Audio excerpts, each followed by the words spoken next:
प्रिय विद्यार्थियों, आप सभी का इस ऑनलाइन क्लास में स्वागत है। आज हम BSTC सेकेंड ईयर की पाठ्य पुस्तक बच्चे और सीखने के अंतर्गत इकाई पढ़ रहे हैं। दूसरी इकाई का नाम है सीखना, बुद्धि और अभिप्रेरणा। इस अभिप्रेरणा बुद्धि के अंतर्गत, बुद्धि के सिद्धांतों के अंतर्गत हमने बुद्धि का विश्लेषण पढ़ा था। तो बुद्धि के विश्लेषण के अंतर्गत बुद्धि के सिद्धांत जो था, हमारा तीसरा टॉपिक था खंड विश्लेषण।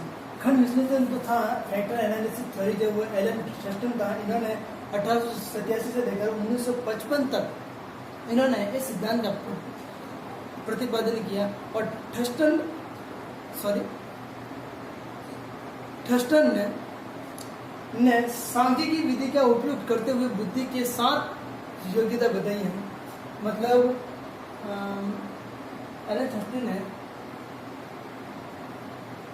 सांख्यिकी विधि का सांख्यिकी विधि के द्वारा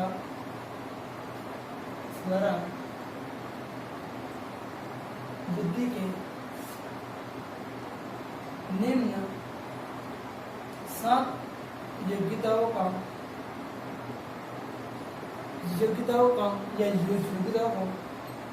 बताया है। क्या बताया है? सांख्यिकी विधि के द्वारा बुद्धि के निम्न 7 योग्यताओं को बताया है। कितनी योग्यता बताया है? 7 योग्यता। एलन थर्स्टन ने सांख्यिकी विधि का उपयोग करते हुए इसने बुद्धि के 7 योग्यताओं के बारे में बताया है। तो पहली योग्यता कौन सी होती है? मौखिक योग्यता। कौन सी होती है? मौखिक योग्यता।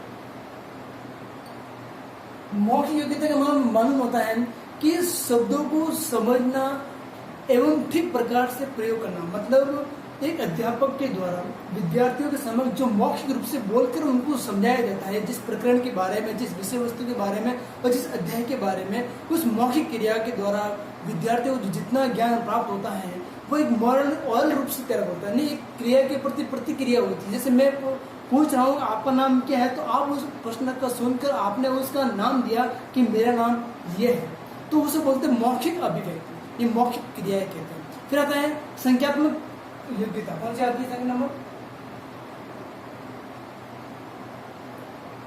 संख्यात्मक योग्यता।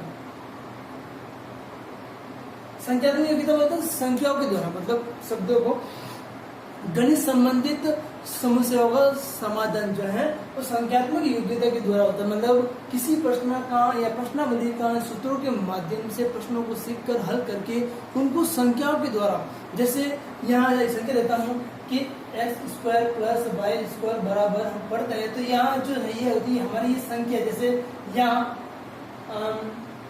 2 की घात 2² + 2 या 3 की घात 4 हम जब पढ़ते हैं वो संख्या के द्वारा पढ़ते हैं, तो उसे संख्यात्मक जो योग्यता होती है वो गणित संबंधित समस्याओं का समाधान करने के लिए होती है। फिर आता है स्थानीय योग्यता। नंबर कौन सा है? स्थानीय योग्यता। थर्ड नंबर कौन सा? स्थानीय योग्यता। स्थानीय योग्यता होता है स्थानीय वस्तु से संबंधित, मतलब हमारे आसपास के वातावरण के अंतर्गत उस वस्तु के नाम या प्रतिक्रियाओं को किस भाषा पे या किस आधार पे जाना जाता है, उससे संबंधित ज्ञान उस विद्यार्थियों को दिया जाता है। थर्ड नंबर है प्रत्यात्मक योग्यता। मतलब कौन से? फोर्थ नंबर है प्रत्यात्मक योग्यता। मतलब हमारे सामने नहीं, हमारे सामने जो क्रिया होती है उसका उस व्यक्ति के बारे में दिया जाता है। मतलब स्थानीय, मतलब इस योग्यताओं के द्वारा वस्तुओं के ठीक प्रकार से पहचानना। जैसे ये मार्कर है, ये व्हाइट बोर्ड है, जैसे हम कहते हैं कि ये टीवी है या ये पेड़ है, ये पौधे हैं। मतलब बालक को अध्यापक के द्वारा उन वस्तुओं के ज्ञान के बारे में प्रतिदिन रूबरू कराना। हम इस क्रिया के बारे में पढ़ रहे हैं, तो उस क्रियाओं के बारे में, उस वस्तु के बारे में सही दिशा निर्देश देकर उन वस्तुओं की पहचान करवाना या पढ़ने में विशेष सहायता देना, उसे बोलते हैं प्रत्यात्मक योग्यता कहते हैं। 5वां आता है स्मृति। कौन सा आता है? स्मृति।